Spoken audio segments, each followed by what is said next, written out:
Good morning everyone, welcome back to the channel. আমি সুকন্যা শুরু করছি একটা নতুন ব্লগ তোমাদের সাথে। আজকে বৃহস্পতিবার। আজকের দিনটা আমার কাছে যতটা স্পেশাল, এই ব্লগটাও কিন্তু ততটাই স্পেশাল হতে চলেছে। হ্যাঁ, আজ হলো আমার 9 মাসের স্বাদ। সকাল সকাল ঘুম থেকে উঠে কিন্তু মা ফ্রিজ খুলে দেখতে শুরু করে দিয়েছে ফ্রিজের কোথায় কোন মাছ রাখা আছে। মায়ের অনেক দিনের ইচ্ছাই ছিল যে আমার স্বাদে সবাইকে ইলিশ মাছ খাওয়াবে। সত্যি এই 9টা মাস কিভাবে যে কেটে গেল তাড়াহুড়ো করে, বুঝতেই পারলাম না। আজ কিন্তু বেশ একটু আফসোস হচ্ছে, মনে হচ্ছে আরো যদি কিছুটা টাইম পাওয়া যেত, কিন্তু সেটা তো আর সম্ভব না। তাই চেষ্টা করছি প্রত্যেকটা মুহূর্তকে সুন্দর করে ধরে রাখতে, যাতে পরে এই সব কিছু দেখে আবার সুন্দর করে এনজয় করতে পারি। সত্যি এই দিনগুলো যে একটা মায়ের কাছে কতটা স্পেশাল তা আজ বুঝতে পারছি। বাঙালি অনুষ্ঠান বাড়ি আর ডাল নেই সেটা তো ভাবাই যায় না। তাই এখানেও চলছে ডালের প্রিপারেশন। অল্প করে বিনস, ফুলকপি, পনির আর কিছু গাজর নিয়ে নেওয়া হয়েছে। এর সাথে কিন্তু কাজু আর কিশমিশও আছে। আজ হতে চলেছে নবরত্ন ডাল। আর এদিকে যাদের সাথে ডেকোরেশনের কথা হয়েছিল তাদেরকেও সকাল সকাল ডেকে নিয়েছি, কারণ দুপুরবেলা ছোট্ট করে একটা স্বাদের অনুষ্ঠান আছে আর সন্ধেবেলা আছে পার্টি। ডেকোরেশন না হলে কিভাবে চলবে? তাই এরাও এসে গেছে। এন্ড দেখো কি ঝটপটই না এরা কাজকর্ম করে। বেলুনগুলোকে তো নিমেষের মধ্যে ফুলিয়ে দিল। প্রথমে 2টো বেলুন, সেটাকে বেঁধে বেঁধে 4টে, তারপরে 4টেকে একসাথে করতে শুরু করে দিল। খুব মুশকিল সে 1 ঘন্টার মধ্যেই মনে হচ্ছে এদের কাজকর্ম হয়ে যাবে। একজন ওদিকে স্ট্যান্ড লাগিয়ে তাতে লাইট লাগানো, নেট লাগানো এগুলো করে নিচ্ছে, আর আরেকজন এদিকে সমস্ত বেলুনগুলো প্রিপেয়ার করে নিচ্ছে। সব শেষে ওরা বেলুনগুলোকে লাগিয়ে নিচ্ছে। ডেকোরেশন কিন্তু একেবারেই কমপ্লিট। খুব ছোটর মধ্যেই ডেকোরেট করলাম ঘরটাকে। আমার প্রথম থেকে ইচ্ছা ছিল স্বাদের দিন যদি ঘর ডেকোরেট করাই তাহলে কিন্তু সাদা দিয়েই করাবো। সাদার যে সুন্দর আর স্নিগ্ধ কালার আর কোনটাই বা হয় বলো? এই থিমটাই আমার পছন্দ হয়েছিল। দেখো সুন্দর লাগছে কিন্তু না? আমার তো ভালো লাগছে। তোমাদের কেমন লাগছে আমাকে অবশ্যই কমেন্ট করে জানিও। এখানে লাঞ্চ অলরেডি টেবিলে সাজিয়ে রাখা হয়েছে, কিন্তু লাঞ্চের আগে বেশ কিছু রিচুয়ালস আছে, সেগুলোই করে নেব। আমাদের যে রিচুয়ালসটা আছে সেখানে শ্বশুর বাড়ি থেকে স্বাদ হওয়ার পর মায়ের তরফ থেকে স্বাদ হবে। তাই শ্বশুর বাড়ির তরফ থেকে পায়েসটা আমাকে তন্ময়ী খাইয়ে দিল। এরপর বাবা মা সবাই একে একে আমাকে স্বাদ দিল। প্রথমেই আমাকে স্বাদ দিয়ে নিচ্ছে আমার বাবা। নিয়মের মধ্যে প্রথমেই ধান দুপো দিয়ে আশীর্বাদ করলো, তারপর প্রদীপের শিখা মাথায় লাগিয়ে দিচ্ছে। এরপর অল্প করে খাইয়ে দিল পায়েস আর জল। এভাবেই বাবা মা দিদি সবাই একের পর এক আমাকে স্বাদ দিল।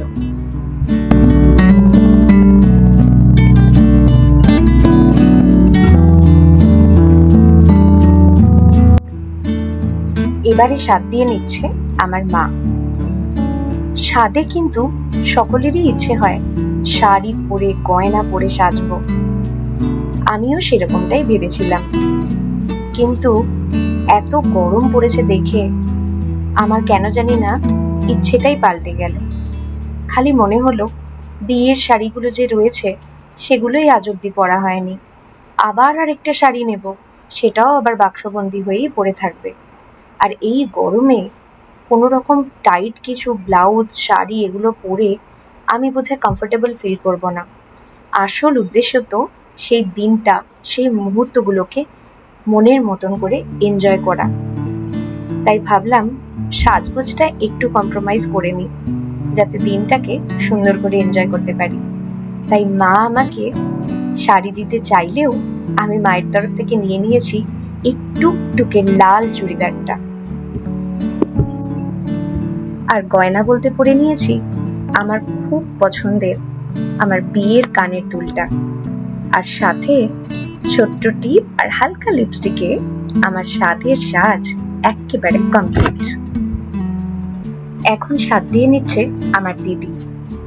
আসলে সাধের দিন দুপুর বেলায় আর কোনো লোকজন না থাকার কারণ হলো আমার সাধটা পড়েছে একেবারে সপ্তাহের মাঝখানে। স্বাভাবিকভাবে যাদের যাদের আসার কথা তাদের কারোর অফিস আছে, তাদের সংসার আছে, বাচ্চাদের স্কুল কলেজ আছে, সবকিছু ছেড়ে তো হঠাৎ করে দুপুরবেলা আসা যায় না। তাই তাদের জন্য সন্ধ্যেবেলায় একটা ছোট্ট পার্টির আয়োজন করা হয়েছে। আর যেহেতু স্বাদের একটা নির্দিষ্ট সময় থাকে, মানে এই ধরো দুপুর 1টার মধ্যে কি 2টোর মধ্যে আমাকে আমার স্বাদের নিয়ম কানুন গুলো সেরে ফেলতে হবে, আমাকে খাবার খেতে হবে, সেজন্যই সবার জন্য অপেক্ষা করে আর বিকেলে স্বাদের অনুষ্ঠানটা সারা গেল না। একেবারে নিজেদের মধ্যেই সময় মেনে স্বাদের রিচুয়ালস গুলো সেরে ফেললাম। স্বাদের খাওয়া দাওয়া বলতে এই যে পায়েস খেলাম, ওটা আমার শ্বশুর বাড়ি আর আমার বাপের বাড়ি উভয়ের তরফ থেকে ছিল। আর এই যে এক থালা ফল দেখছো, এটা স্পেশালি আমার দিদি আনিয়েছে আমার জন্য।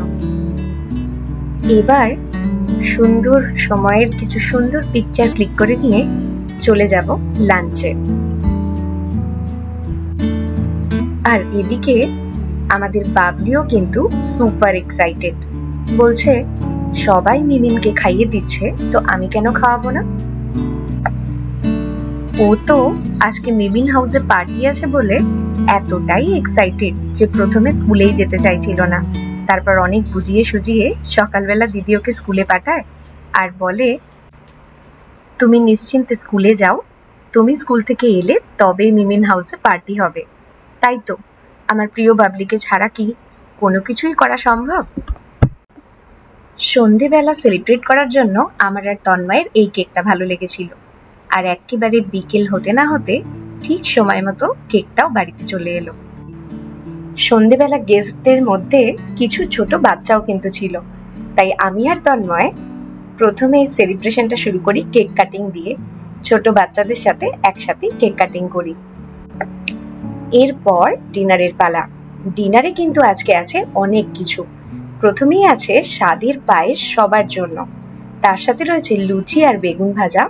এরপর আছে ভাত, ডাল, ইলিশ মাছের সর্ষে বাটা, কাতলা মাছের কালিয়া, চাটনি, পাঁপড়, রসগোল্লা, আর আছে সন্দেশ। আর ডালের সাথেও রয়েছে আলুর চিপস। ডিনার শেষে সমস্ত গেস্টদের সাথে কিন্তু সুন্দর সুন্দর পিকচার ক্লিক করে নিলাম। সত্যি আজকের এই দিনটা আমার জীবনের সবচেয়ে সুন্দর কিছু দিনের মধ্যে একটা হয়ে রইল। আজকের ব্লগটা এ পর্যন্তই রাখছি। তোমাদের কেমন লাগলো একটু জানিও। ভালো লেগে থাকলে একটা লাইক করে দিও।